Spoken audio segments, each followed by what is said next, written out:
झाल्यावर हातपाय कलम करण्याचा आदेश माझ्या राजाच्या राज्यात होता. माझ्या राजाच्या राज्यात स्त्रियांना 50% आरक्षण होते तर 100% संरक्षण होते. सूरज की दो बातें छोड़ो चमकना उसका काम है. सूरज की दो बातें छोड़ो चमकना उसका काम है. जिसने मानव जाति को चमकाया उसका शिवाजी नाम है. जिसने मानव जाति को चमकाया उसका शिवाजी नाम है. नव्हते आमदार नव्हते खासदार तरी होता सुखी महाराष्ट्र माझा. कारण राज्य होते छत्रपती शिवाजी महाराजांचे.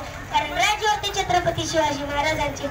इतिहासाची तलवार शिवाची शत्रूचा गर्दनकार परवाना जीवाची. महाराष्ट्राच्या शूरवीरांनो जाणीव ठेवा आमच्या शूरांच्या इतिहासाची. महाराष्ट्राच्या शूरवीरांनो जाणीव ठेवा आमच्या शूरांच्या इतिहासाची. प्रौढ प्रताप पुरंदर क्षत्रिय कुलावतंस राजाधिराज श्री श्री श्रीमंत योगी छत्रपती शिवाजी महाराज की जय.